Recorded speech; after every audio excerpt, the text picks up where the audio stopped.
इस दुनिया में ना तो कुछ मुश्किल होता है ना ही आसान होता है। सारा खेल मानने का है।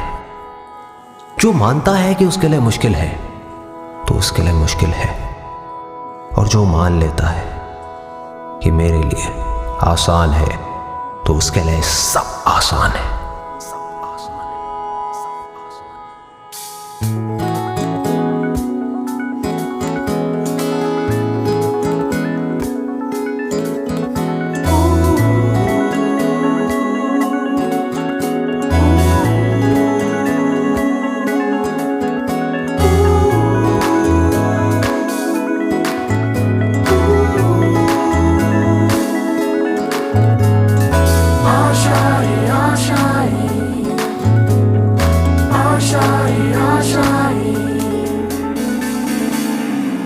तेरी वो रफ्तार हो, रोके से भी तू ना रुके, हासिल कर ऐसा शिखर, पर्वत की भी नजरें उठे। आशाएं, उम्मीदें, अब मुश्किल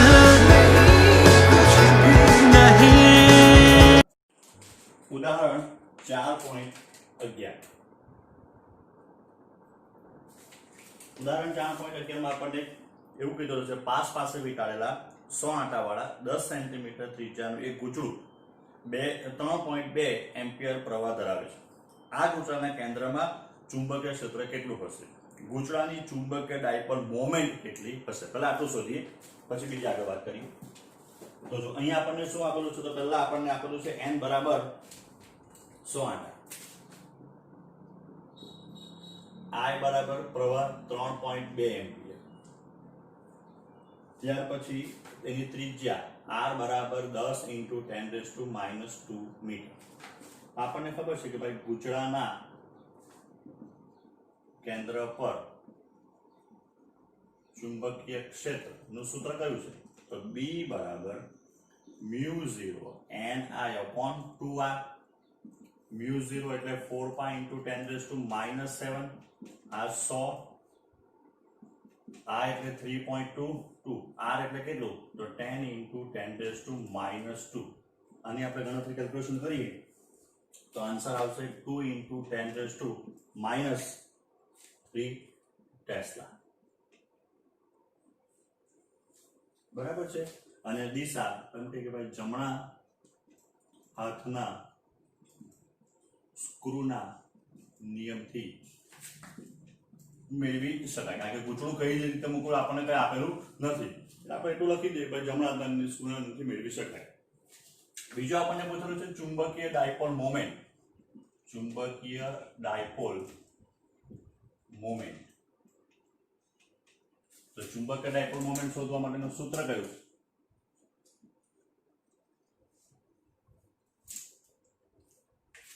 તો મ્યુ એ m બરાબર સૂત્ર છે NIA।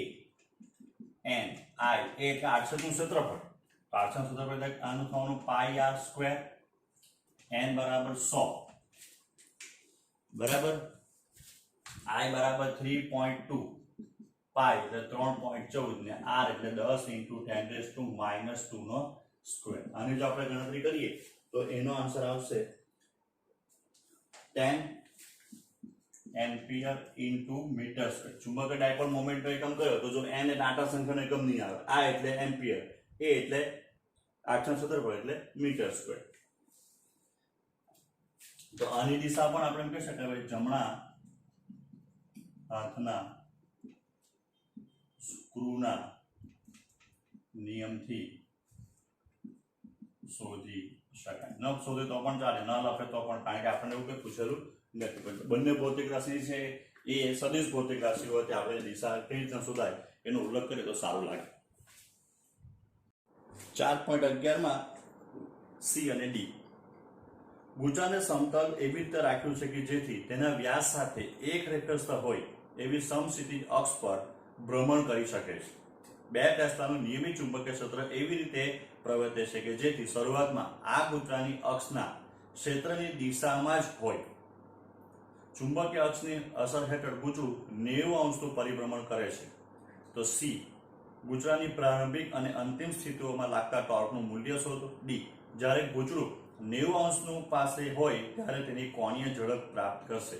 એની ઝડપની ચાક માત્ર આપણને આપે છે 0.1 કિલોગ્રામ ઇન્ટુ મીટર સ્ક્વેર.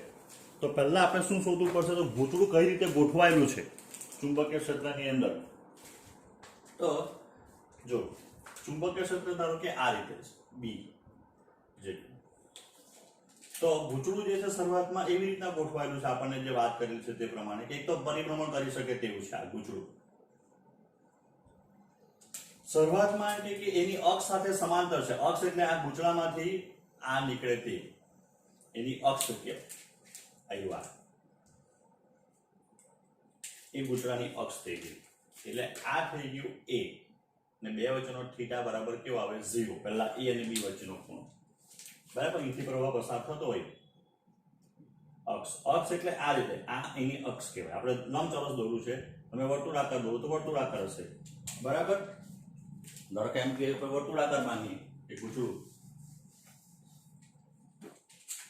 આ વર્તુળાકાર ગૂંચળું થઈ ગયું. એની અક્ષ એટલે આ થઈ ગઈ. તો પહેલા આપણને એમ કીધેલું છે કે તો આ જેનો ક્ષેત્રફળ સદિશ બી થાય અને અક્ષને સમાંતર કોણ છે? ચુંબકીય ક્ષેત્ર છે. એને અક્ષને સમાંતર જ ચુંબકીય ક્ષેત્ર છે. એટલે થીટા ઇક્વલ્સ ટુ 0 બરાબર. θ1 ને θ2 બરાબર આપણને એમ કીધું છે કે 90 અંશનું પરિભ્રમણ કરે. તો બંને પરિસ્થિતિમાં આપણને ટોર્ક પૂછેલું છે પહેલા.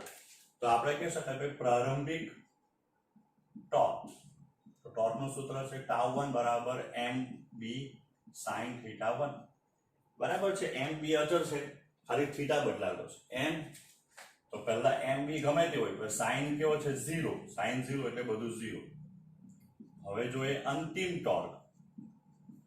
તો અંતિમ ટોર્ક τ2 બરાબર mb sin θ2.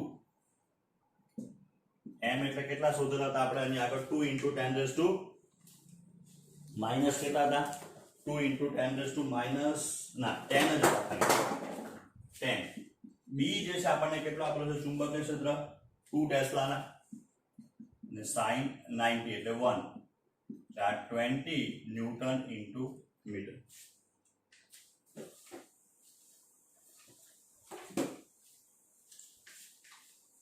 ચાલો હવે આપણને એવું કીધેલું છે કે ગૂંચળું જે છે જ્યારે પરિભ્રમણ કરતો 90 અંશનું થાય ત્યારે એની કોણીય ઝડપ કેટલી? કારણ કે ગૂંચળું ફરવાનું, તો એના માટે આપણે ન્યૂટનના બીજા નિયમ મુજબ ટાઉ બરાબર I આલ્ફા F = ma જેવું. ટાઉ એટલે કારણ કે mb sin θ is equals to I. તો I તો છે આ d ઓમેગા બાય dt બરાબર. આપણને અહીંયાથી ઓમેગા જોઈતો છે. mb sin θ બરાબર d omega by d θ into d θ by dt બરાબર છે. તો therefore mb sin θ. જો સંકલન કરવા જતા ને તો અહીંયા થીટા છે ને અહીંયા આ બાજુ લઈ જતો તો dt આવશે. આવું કેમ કર્યું? તો જો અહીંયાથી તમે સંકલન કરવા જતે તો તમે આવું સૂત્ર બને mb sin θ ઇન્ટુ dt. તો t ની સાપેક્ષે થીટા બદલાતો નથી એટલે અહીંયા થીટાનું અચળ થઈ જાય. પણ હવે જ્યારે તમે અહીંયા થીટાને લેવા જાઓ તો sin θ ઇન્ટુ d θ આવશે, તો તમે સંકલન કરી શકો. એટલે આ d ઓમેગા બાય d θ તેમ જ રહેવા દઈએ. પણ આ કેટલો થઈ ગયો? d θ બાય એટલે તો ઓમેગા થઈ ગયો બરાબર છે. હવે આપણે જે જોઈતું છે તે પ્રમાણે કરતા બનાવીએ. તો I omega into d omega બરાબર. d θ આ બાજુ લઈ આવીએ તો હવે થઈ ગયો mb sin θ d θ. હવે સંકલન કરતા તો સંકલન કરી ત્યારે integration I omega d omega બરાબર ઇન્ટિગ્રેશન mb sin θ d. અહીંયા ઓમેગા 1 થી ઓમેગા 2, અહીંયા θ1 થી θ2. જો θ1 બરાબર 0 હતો તો શરૂઆતમાં θ1 બરાબર 0 ત્યારે કોણીય વેગ 0 થશે કારણ કે ગૂંચળું કેવું છે? સ્થિર છે. θ2 બરાબર 90 થાય ત્યારે તમારે ઓમેગા 2 શોધવાનો છે. તો આ થઈ ગયું તમારો I ઓમેગા સ્ક્વેર બાય 2 બરાબર છે ક્યાંથી ઓમેગા 1 થી ઓમેગા 2 mb અચળ બરાબર છે। હવે sin થીટા નું સંકલન શું થવાનું માઈનસ cos થીટા એટલે માઈનસ બાર મૂકી દઈએ cos થીટા થીટા 1 બરાબર 0 થી થીટા 2 બરાબર 90 અથવા પાઈ બાય 2 તો I by 2 omega square omega 2 square minus 0 નો સ્ક્વેર કારણ કે ઓમેગા 1 બરાબર 0 છે બરાબર minus mb cos 90 minus cos 0 cos 90 એટલે 0 ને cos 0 એટલે 1 એટલે માઈનસ થઈ જવાનું તો ધેરફોર ઓમેગા 2 નો સ્ક્વેર બરાબર આ mb અહીંથી બગડે બે ઉપર ગયા અપોન I બરાબર છે 2 mb અપોન I હવે બધી વેલ્યુ મૂકી દઈએ આની અંદર ચાલો એક કામ કરીએ અહીંયા ઉપર લખીએ ઓમેગા 2 નો સ્ક્વેર બરાબર સ્ક્વેર રૂટ ઓફ દેખાતું છે કે પેલા ચેક કરી લો હા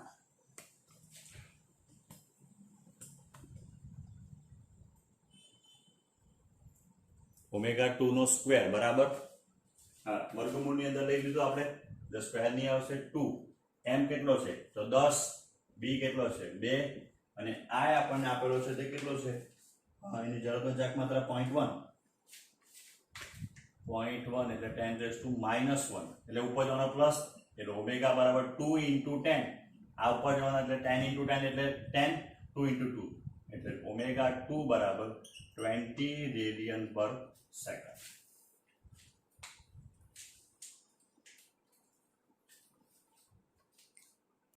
સ્વાધ્યાયનો 4.9 10 સેન્ટીમીટર બાજુ વાળા એક ચોરસ ગૂંચળાને 20 આંટા છે તેમાંથી 12 એમ્પિયર પ્રવાહ પસાર થાય છે આ ગૂંચળું સીધો લટકાવેલું છે અને ગૂંચળાના સમતલનો લંબ 0.80 ટેસ્લાના મૂલ્યના સમસ્થિતિ નિયમિત ચુંબકીય ક્ષેત્ર સાથે 30 અંશનો કોણ બનાવે છે તો ગૂંચળા પર લાગતું ટોર્ક શોધો ચાલો તો જો પહેલા જરા આકૃતિ દોરવાનો પ્રયત્ન કરીએ લંબચોરસ ગૂંચળું આપણે ચોરસ ગૂંચળું છે આ ધારો કે ચોરસ ગૂંચળું આ એનો ક્ષેત્રફળ સદિશ થયું બરાબર છે એનું જે ચુંબકીય ક્ષેત્ર જે છે તે બી આ અને આ બેની વચ્ચેનો જે ખૂણો આપણને આપેલો છે એ ખૂણો કેટલો છે તો એ ખૂણો જે છે એ 30 અંશનો છે બરાબર છે હવે ગૂંચળા પર લાગતું ટોર્ક હમણાં જોઈએ કે ટાઉ બરાબર સૂત્ર છે mv sin થીટા m એટલે n i a b sin theta બરાબર n આ a એટલે l સ્ક્વેર થઈ જવાનું કારણ કે આપણે બાજુનું માપ આપેલું છે ચાલો n કેટલા છે 10 આંટા છે 20 આંટા પ્રવાહ કેટલો પસાર થતો છે 12 એમ્પિયર બાજુનું માપ છે 10 સેન્ટીમીટર 10 into 10 raised to -2 નો સ્ક્વેર ચુંબકીય ક્ષેત્ર કેટલું છે 0.80 અને sin 30 જે થવાના 1/2 આની ગણતરી કરીએ આપણને આન્સર મળશે 0.96 ન્યૂટન ઇન્ટુ મીટર સ્વાધ્યાયનો 4.1 એમાં બે છે એક ટેસ્લા જેટલા નિયમિત ચુંબકીય ક્ષેત્રમાં 8 સેન્ટીમીટર ત્રિજ્યા અને 30 આંટાવાળું વર્તુળાકાર ગૂંચળું લટકાવે છે જેમાંથી 6 એમ્પિયર પ્રવાહ પસાર થાય છે ક્ષેત્રરેખાઓ ગૂંચળાના લંબ સાથે 60 અંશનો કોણ બનાવે છે ગૂંચળાનું આવર્તન ન થાય તે માટે તેના પર લગાડવા પડતા જરૂરી વિરુદ્ધ દિશામાં લાગતા ટોર્કનું મૂલ્ય શોધો ચાલો હવે પહેલા આટલી ગણતરી કરીએ તો જો જે આપણે એમ કહી શકાય ગૂંચળાનું પરિભ્રમણ ન થાય તે માટે ગૂંચળા પર ચુંબકીય ક્ષેત્રને લીધે જેટલું ટોર્ક લાગે એટલું જ ટોર્ક બહારથી ગુચડા પર વિરુદ્ધ દિશામાં લગાડવું પડે. બરાબર છે? ટોર્ક ગુચડાનું પરિભ્રમણ નહીં થાય તો ટોર્ક આપણે એમ માનીએ કે એક્સટર્નલ બરાબર ટોર્ક મેગ્નેટિક. તો ટાઉ એક્સટર્નલ બરાબર થવાનું એમ બી સાઇન થીટા. એમ બરાબર અત્યારે જ આપણે જોઈએ કે N I A B sine theta. N કેટલા આંટા છે? 30 આંટા છે કે આઈ કેટલો છે? પ્રવાહ 6 એમ્પીયર. ક્ષેત્રફળ કેટલું છે એનું? ત્રિજ્યા આપેલી છે એટલે પાઈ આર સ્ક્વેર. બી બરાબર કેટલા છે? ચુંબકીય ક્ષેત્ર 1 ટેસ્લા ઇન્ટુ સાઇન 30. તો આ 180 ગુણ્યા 3.14 ત્રિજ્યા 10 છે કે 8 સેન્ટીમીટર. 8 ઇન્ટુ 10⁻² નો સ્ક્વેર ઇન્ટુ આ સાઇન 30 એટલે 1/2. તો ટાઉ એક્શન જે વેલ્યુ આપણને મળશે એ કેટલી આવશે? તો 3.133 ન્યૂટન ઇન્ટુ મીટર. બરાબર. ચાલો, બીજામાં આપણને એવું પૂછેલું છે કે જો આકૃતિ જો એમાં દર્શાવેલ ગુચડાની જગ્યાએ અનિયમિત આકારનું બીજું કોઈ સમતલ ગુચડું રાખવામાં આવે કે જેનું ક્ષેત્રફળ પણ એટલું જ હોય તો તમારા જવાબમાં ફરક પડશે. બાકીની બધી રાશિઓમાં ફરક પડતો નથી. એટલે જો તો તાવ જે છે કોના પર કે એમ બી સાઇન થીટા ઉપર. આટા સંખ્યા નથી બદલવાની, પ્રવાહ નથી બદલવાનો, બી નથી બદલવાનો ને થીટા નથી બદલવાનો, એ બી નથી બદલવાનો. ભલે આકાર બદલાય તો કંઈ પણ ક્ષેત્રફળ તો એટલું જ છે. એટલે જવાબ આવશે ના. ગમે તે આકારનું પણ ક્ષેત્રફળ જો એનું એ જ હોય તો આપણે એમ કહી શકાય કે ભાઈ જેના પર લાગતું ચુંબકીય ટોર્ક બદલાય નહીં એટલે બહારથી લાગવા પડતું ટોર્ક પણ બદલાશે નહીં. સ્વાધ્યાયનો 4.24 3000 ગાઉસનું નિયમિત ચુંબકીય ક્ષેત્ર ધન ઝેડ દિશામાં ઉત્પન્ન કરેલ છે. 10 સેન્ટીમીટર અને 5 સેન્ટીમીટર બાજુવાળા એક લંબચોરસ ગુચડામાંથી 12 એમ્પિયર પ્રવાહ પસાર થાય છે. આકૃતિમાં દર્શાવેલ જુદા જુદા કિસ્સાઓમાં ગુચડા પર લાગતું ટોર્ક કેટલું હશે? દરેક કિસ્સામાં કેટલું બળ લાગતું હશે? કયો કિસ્સો સ્થાયી સંતુલન દર્શાવે છે? ચાલો, તો પહેલા જે આપણે બધી વેલ્યુ આપેલી છે તે આપણે જોઈ લઈએ. તો પહેલા બી બરાબર આપણને આપેલું છે 3000 ગાઉસ. એટલે 3000 ઇન્ટુ 10⁻⁻4 ટેસ્લા. એટલે એ આપણો થઈ ગયો 0.3 ટેસ્લા. ત્યાર પછી આપણને આપેલું છે ક્ષેત્રફળ. તો લંબાઈ ગુણ્યા પહોળાઈ થવાની. તો લંબાઈ કેટલી છે? 10 ઇન્ટુ 5 ઇન્ટુ 10⁻⁴ એટલે 5 ઇન્ટુ 10⁻³ મીટર સ્ક્વેર. 50 ઇન્ટુ 10⁻⁴ થવાનું એટલે આઈ આપણને 12 એમ્પિયર. તો જો ટોર્ક માટેનું સૂત્ર જે છે આપણી પાસે કેવું છે? ટાઉ બરાબર એમ બી સાઇન થીટા. બરાબર છે? અથવા એમ ક્રોસ બી. તો આપણને એમ જોઈએ તો પહેલા શોધી કાઢીએ ચુંબકીય ડાયપોલ મોમેન્ટ. એમ બરાબર સૂત્ર છે એન આઈ. અહીંયા એક આંટા છે બરાબર. ફ્રેમ શબ્દ વાપરેલો છે એટલે એક આંટો થવાનો 12 ગુણ્યા 5 ઇન્ટુ 10⁻³ 12 બચામ 60 ઇન્ટુ 10⁻³ એટલે 0.06 એમ્પિયર ઇન્ટુ મીટર સ્ક્વેર. હવે એમની દિશા જમણા હાથના સ્ક્રૂની મદદથી શોધી શકાય. બરાબર છે? આપણે નોંધ મૂકી દઈએ. તો જો કેવી રીતના? તો ધારો કે આપણે માની લઈએ કે વર્તુળાકાર ગુચડું છે. આ દિશામાં પ્રવાહ વહેતો છે. તો આંગળી આમ વીંટાળવાની. તો ડાયપોલ મોમેન્ટ કઈ દિશામાં આવવાની? આ દિશામાં. આ રીતના રીંગ છે મૂકેલી. બરાબર છે? અથવા પ્રવાહ આના કરતા ઊંધી દિશામાં જતો છે તો નીચેની બાજુ આવે. પ્રવાહ આમ જતો હોય તો આમ વીંટળાવો તો ડાયપોલ મોમેન્ટની દિશા નીચેની બાજુ આવે. બરાબર. હવે આપણને જે પહેલો કિસ્સો આપેલો છે એટલે આપણે અહીંયા લખી દઈએ m બરાબર આપણને જે મળ્યું 0.06 એમ્પિયર ઇન્ટુ મીટર સ્ક્વેર.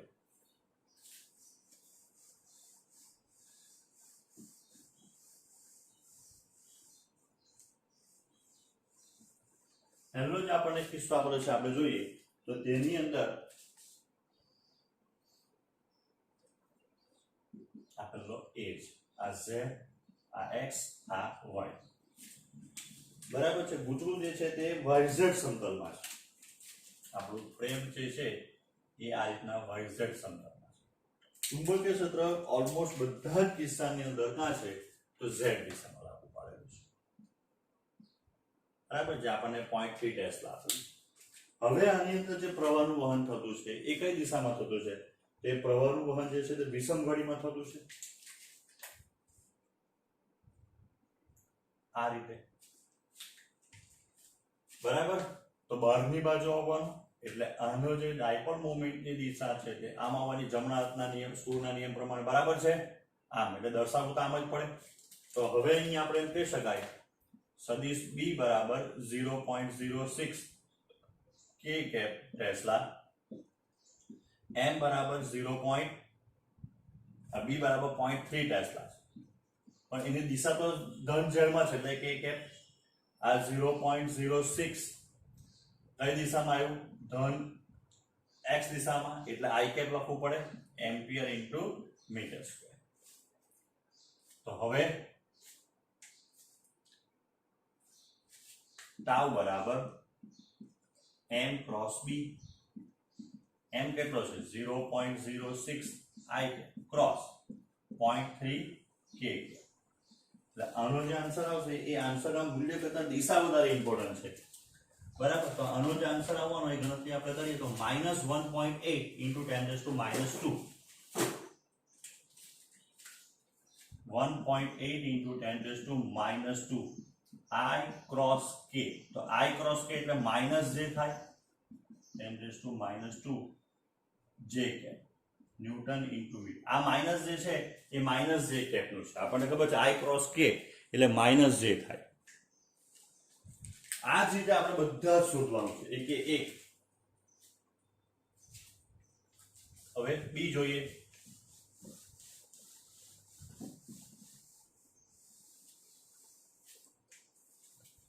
ચાલો બી ની અંદર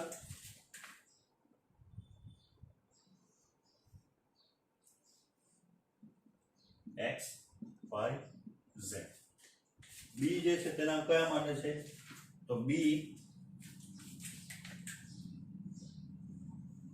ફ્રેમ આમ મૂકી દીધી. બરાબર છે. આ રીતનો પ્રવાહ જતો છે. ચુંબકીય ક્ષેત્ર બી આ દિશામાં છે એટલે સદિશ બી બરાબર તો 0.3 કે કેપ ટેસ્લા તો આવી ગયું. હવે આની અંદર બી આમ જ આવવાનું, ફરી પાછું બહારની બાજુ જ થવાનું. બરાબર. ફરી પાછું કેવું થાય? બહારની બાજુ જ થવાનું અહીંયા. તો આનો જે ચુંબકીય ક્ષેત્ર, આનો ક્ષેત્રફળ સદિશ જે આવવાનું એ, તો અહીંયા આપણે કહી શકાય કે a બરાબર m, ક્ષેત્રફળ સદિશ ને આપણે m બતાવતા છે. m બરાબર તો m કેટલો છે? 0.06 i cap ampere into metre square. તો હવે આપણે કહી શકાય કે ટાઉ બરાબર m cross b, m 0.06 i cross b 0.3 k એટલે 1.8 into 10 to -2 i cross k. 1.8 into 10 to -2 j cap newton into metre. બરાબર. બીજો પગ પતી ગયો. ત્રીજો સી. હવે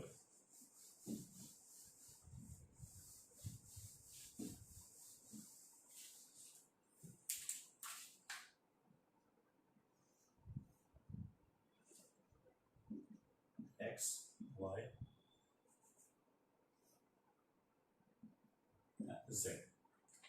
ચુંબકીય ક્ષેત્ર જે છે એ તો બીજી તરફ જ છે, આ z તરફ જ છે, બરાબર છે. હવે xz સમતલમાં આપણું જે પૃષ્ઠ જે છે તે xz સમતલમાં છે અહીં, અને ચુંબક એનો પ્રવાહ જે છે એ આ રીતના ફરતો છે, બરાબર. તો એ રીતે ફરતો હોય તો હવે કઈ બાજુ થવાનું? આમ થવાનું, આ, બરાબર છે. હજુ બરાબર જોજો, હવે થોડું કન્ફ્યુઝન થાય તેવું છે. તો જો આપણે વિચાર એવો કરીએ કે જે આપણું ગૂંચળું જે છે તે ખરેખર આપણો x અક્ષ તો આમ છે, આમ બહારની બાજુ, એટલે ગૂંચળું જે આમ છે. તો હવે કે બાજુ પ્રવાહ વહેતો છે? સમઘડીમાં વહેતો છે. અહીંયાથી આમ વહેતો છે, આમ. અહીંયાથી જોવા જઈએ તો સમઘડીમાં. તો એના માટેનું સમઘડીમાં ફરશે તો આમ ફરવાનું, આમ, બરાબર. એટલે અહીંયા જે આપણે એમ કહી શકાય કે એનો ક્ષેત્રફળ સદિશ જે છે એ ક્ષેત્રફળ સદિશ કઈ બાજુ આવવાનો? તો એનો ક્ષેત્રફળ સદિશ જે છે તે સોરી એનો ડાયપોલ મોમેન્ટ, તો ડાયપોલ મોમેન્ટ કઈ દિશામાં થાય? તો ડાયપોલ મોમેન્ટ જે થવાની એની એ આમ થવાની, આ રીતે. હવે બી જે છે 0.3 k કેપ ટેસ્લા અને m બરાબર 0.06 minus J cap newton ampere into metre square, એટલે આ માઇનસ 0.06 જે કેપ ક્રોસ 0.3 k કેપ, એટલે આ તો પાછો આન્સર માઇનસ 1.8 10⁻², જે ક્રોસ કે.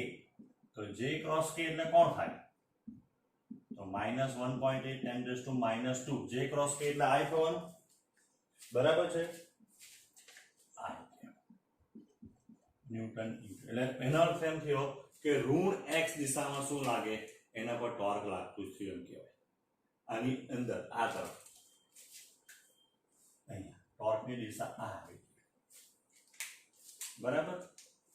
ચાલો, હવે બીજો કિસ્સો જે છે એ આના જેવો જ છે, બધું તેમનું તેમ છે, ખાલી હું અહીંયા નીચે બીજી આકૃતિ દોરું સાથે.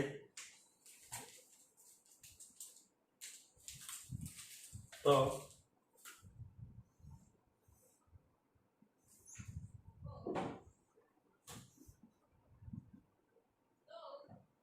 x y z. ચાલો, હવે એની અંદર જે તમે જો તો જે ઘૂંટણું જે છે હું જે રીતનું મૂકેલું છે ફ્રેમ એ આ રીતે, અને એ વાળી સાથે જે છે આ 30° કોણ બનાવે, બરાબર. એટલે આપણે એને ફેરવ્યું કેટલું? આ પોઝિશનમાંથી આ પોઝિશનની અંદર કેટલું ફેરવ્યું? બાકી બધું તેનું તે સેમ જ છે. તો 60 ડિગ્રી ફેરવ્યું હશે આ, બરાબર. તો 60 ડિગ્રી એટલે મૂલ્ય તો આનું આ જ રહેવાનું છે. દિશા માટે શું કહી શકાય? તો જો અત્યારે ટોર્ક કઈ દિશામાં હતો? ઋણ x દિશામાં હતો, બરાબર છે. એટલે y સાથે કેટલો ખૂણો બનાવતો હતો? 90 ડિગ્રીનો ખૂણો બનાવતો હતો, બરાબર. હવે આપણે જો પહેલી જે પોઝિશન હતી આ સ્થિતિ, ત્યારે ટોર્ક કઈ દિશામાં હતું? તો આ ટોર્ક આ દિશામાં હતું, બરાબર છે. y સાથે 90 નો ખૂણો બનાવતો. હવે આને આપણે કેટલું ફેરવ્યું? 60 ડિગ્રી ફેરવ્યું. તો આ ટોર્ક બી 60 ડિગ્રી ફેરવાઈ જવાનું, આ એટલે ઋણ આ 60 ફરી ગયું. એટલે દિશા માટે એમ કહી શકાય કે ઋણ x સાથે 60° કા પણ વિષમ ઘડીમાં ખૂણો બનાવે, બરાબર છે. અથવા આપણે એમ કહી શકાય કે અહીંયાથી આ ખૂણો બન્યો 240 નો, બરાબર. કેટલો ખૂણો બન્યો? 240 નો બન્યો અહીંયાથી અહીંયા સુધીનો. એ કોની સાથે બન્યો? તો આ y હતો, આ x ને આ -x. તો -x સાથે વિષમ ઘડીમાં 60° નો ખૂણો બનાવે ટોર્ક, બરાબર છે. અથવા ધન x સાથે વિષમ ઘડીમાં કેટલો ખૂણો બનાવે?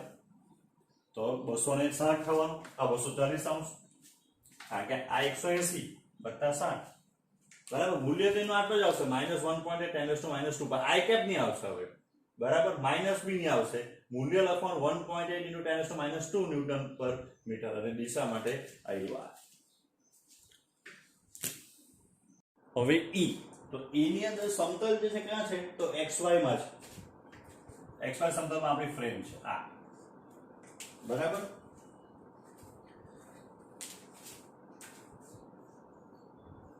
કઈ દિશામાં છે પ્રવાહ કઈ દિશામાં વહેતો છે આ બરાબર એટલે ઉપરની દિશામાં હોય મેગ્નેટિક ડાયપોલ મોમેન્ટની દિશા m એટલે ટાઉ બરાબર m ક્રોસ b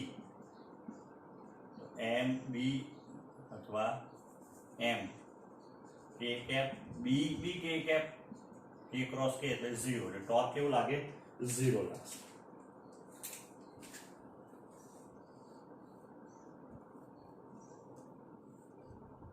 હવે f તો x y z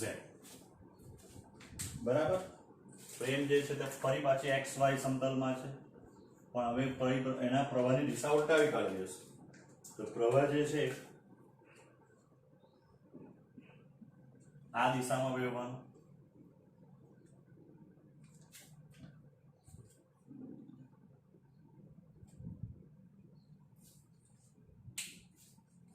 એટલે આમ એટલે નીચેની બાજુ આવવાનું m ની દિશા બરાબર છે તો ટાઉ બરાબર થઈ જવાનું m cross b m k cap b minus k cap સમાંતર હોય કે પ્રતિ સમાંતર હોય ક્રોસ ગુણાકાર કેવો થાય 0 થાય એટલે આ બંને કિસ્સામાં લાગતું ટોર્ક કેવું થશે તો 0 થશે ત્યાર પછી આપણને એમ પૂછ્યું છે કે દરેક કિસ્સામાં જે એમ કહેવાય પરિણામી બળ કેટલું તો સમાન ચુંબકીય ક્ષેત્રમાં ડાયપોલ પર હંમેશા ચુંબકીય ક્ષેત્ર હોય કે વિદ્યુત ક્ષેત્ર હોય પરિણામી બળ 0 જ લાગે અને આપણને એમ પૂછેલું છે કે કઈ સંતુલન સ્થિતિમાં છે તો જ્યારે ટોર્ક 0 હોય આપણે ભણી ચૂક્યા છે કે જ્યારે પરિણામી બળ 0 હોય કે પરિણામી ટોર્ક 0 હોય તે સ્થિતિ સૌથી વધારે સંતુલિત છે એમ કહેવાય બરાબર છે તો આ બે કિસ્સામાં આપણે એમ કહી શકાય કે ટોર્ક 0 હોવાથી E અને F કિસ્સો જે છે એ માટે એમ કહેવાય કે ટોર્ક જે છે 0 હોવાથી તંત્ર સૌથી વધારે સંતુલન સ્થિતિમાં છે